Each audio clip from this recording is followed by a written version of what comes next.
Hello, thanks for tuning in. My name's Stuart. I'm an eBay seller. I sell watch parts, and my eBay store you can find in the description if you're interested to see what I sell. Okay, so I'm going to be covering a lot of topics today. What I'm talking about is incomplete addresses, particularly customers who fail to provide an apartment number in their address when they've got an apartment number, and then when it doesn't arrive and you find out that they haven't provided the full address, they say, well, it shouldn't make any difference because my postman knows me, he knows which box to put it in, etc., etc. Okay, so I had a situation with a Danish buyer who purchased something from me 1 month ago approximately. Now, shipping to Denmark from the UK, typically 1 week to 2 week delivery maximum. So it raised alarm bells when this buyer told me he hadn't got a delivery. We're talking about probably just over a month. That's not going to be delivered, highly unlikely. And the first thing I did was go to look at his address, and there is, so he's got his name, and then he's got what is obviously the name of his street, and then a number, okay? So he's got a street name and a number, which is obviously a house number. Now the question is it a standalone house with a letterbox, or is it a block of flats? All right, so I messaged him back and I said, can you confirm to me your full address? So he came back to me and he included something in his address that wasn't in the address he provided to eBay. And that thing was a number 4, flat 4, ground floor. He included something that wasn't in his original address provided to eBay. I then said to him, well, I think probably the reason it hasn't arrived is that you did not include your flat number. And I sent him a screenshot of his original order showing his incomplete address.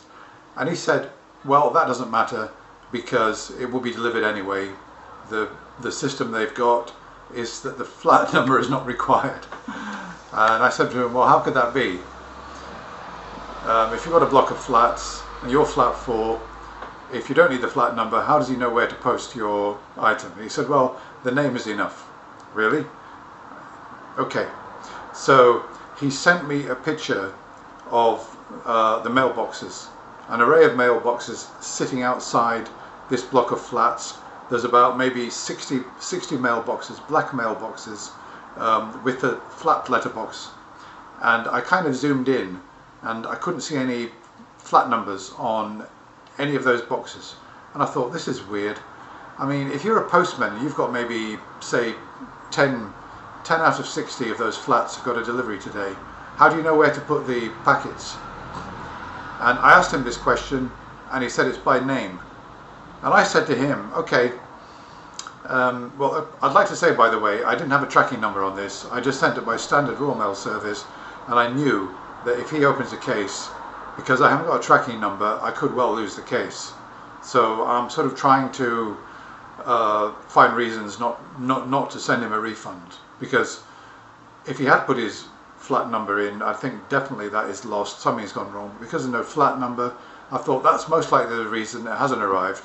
However, I said to him, okay, if you send me a close-up picture of your mailbox with your name on it, I will refund your money. Because I would then accept that it's really bizarre, but in Denmark, if you've got 60 letterboxes, you don't care about the fact as a postman that it's going to take you ages to fish around. Okay, who's this? Dr. Nielsen. All right, which mailbox is it? Okay, oh, there it is. I mean, really, that's really more efficient than just having them all numbered and doing the mail by apartment number, isn't it? But who knows? I mean, maybe that's the way the Danish operate. So yeah, he actually sent me, I said, if you send me a picture of your mailbox, close up, and it's got your name on it, I will refund your money. Because, I mean, I really find it hard to believe, but god damn it, yes.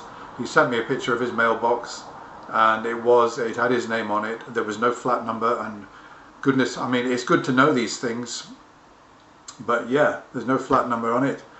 And okay, I mean, I refunded him his money. He had actually already opened a case because of the fact that I didn't have a tracking number. Okay, I could have argued that he didn't put the flat number in, but he sent me those photographs, and he said he's never had problems before, and he only provided me with the flat number because I asked for the whole address, and that normally everything's okay. I lost net on that about 10 British pounds. I blocked him. I don't want to deal with him again because he said to me, can you just send me a replacement item? Free. No, I'm not doing that again, because then I'll be a situation where I've lost 2 items and not 1. So I blocked him. I said, no, sorry, I can't supply you with this item. You'll have to try elsewhere. I refunded him, drew a line under it, and oddly enough, I had an order from Denmark today, and there's a street number, but there's no flat number. I messaged the buyer. I said, do you live in an apartment block? He said, no, I live in a house with a letterbox. That's fine. But from now on, if I get orders from Denmark, I'll probably ask this question, because I don't want to ship to apartment blocks that don't have the mailboxes with apartment numbers on them. Because I think that probably what happened that day is that the postman turned up. Maybe he's a new postman and he doesn't know. He fished around, he couldn't find, I mean, out of 60 post boxes, if you're in a hurry and you can't find the guy's post box by his name, then you might think, stuff it. You might just throw it away. I mean, I don't know, but I'm pretty sure that if there'd been a flat number there, or some better means of identifying which mailbox belongs to this customer, this item wouldn't have gone missing. So yeah, really bizarre case. And I have actually had this before, where people have left out apartment numbers and it's not arrived, and when I've raised the issue, they've said to me, well, it's all right, my name's there, the postman knows me, or something like that. So I don't have time to ask every single customer, do you have an apartment number? I just don't have the time to do that. Unfortunately, most put their apartment number in, and I've only had this sort of thing happen to me maybe once a year, and so it's not worth going to all the trouble. I'll just accept occasionally there will be a loss because somebody hasn't put their complete address in. But I must say that based on the images he sent me, there were no apartment numbers on those mailboxes, which I find absolutely unbelievable. Okay, look forward to your comments, and I hope you found that useful. Not a great story because I lost money, but you know, it doesn't happen often, very, very rarely, and I make money on the whole, and that's the important thing. Okay, bye for now.